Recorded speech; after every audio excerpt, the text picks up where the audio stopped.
ये question PMT 1990 का है। क्वेश्चन कह रहा है कि two identical batteries each of EMF 2 volt and internal resistance 1 ohm are available to produce heat in an external resistance by passing a current through it.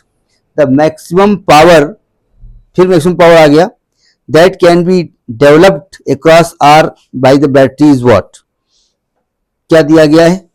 दो identical battery हैं, उनके EMF 2 volt है, यानी कि हमको नहीं मालूम क्या निकालना है, E1 बराबर E2 बराबर 2 वोल्ट ऐसा बोला है, ठीक है।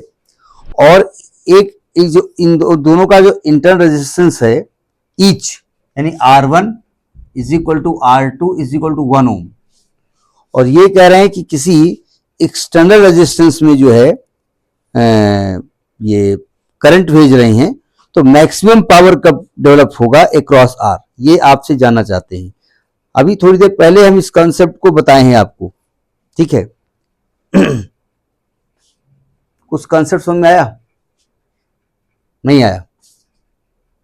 जरा समझने की कोशिश करिएगा, सावधान। ये जो सेल है ना, ये दो सेल जुड़ी हुई हैं, टोटल ईएमएफ क्या होगा? टोटल ईएमएफ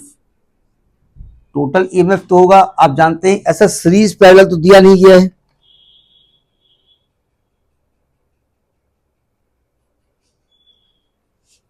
मैक्सिमम की बात करें तो सीरीज में जोड़ेंगे, तभी मैक्सिमम होगा।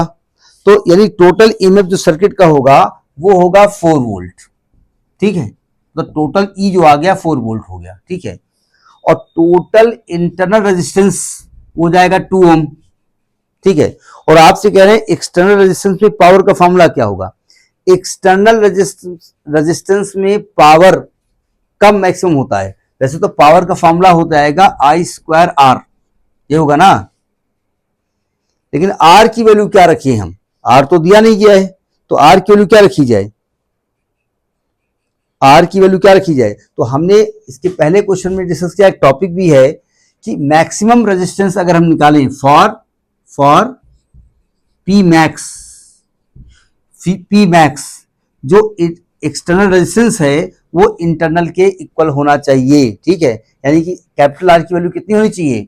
2 ओम के इक्वल होना चाहिए। नेट की बात करेंगे ना, तो यानी कि P मैक्स जब निकालेंगे तो आएगा I² इंटू स्मॉल r। समझ में आई बात? नहीं आई? अब प्रॉब्लम I तो हमको मालूम नहीं, तो I की जगह क्या लिख सकते हैं?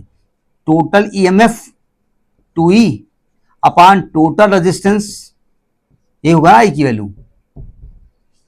क्यों? ये एक्चुअली में कैपिटल R है, लेकिन कैपिटल R स्मॉल r के इक्वल हो जाएगा, ठीक है। अब उठा की वैल्यू रख दो, तो 2E की वैल्यू कितनी है? 2 अपॉन, देखो एक सेकंड, हम ऑलरेडी यहां 2E कर दिया है, ठीक है।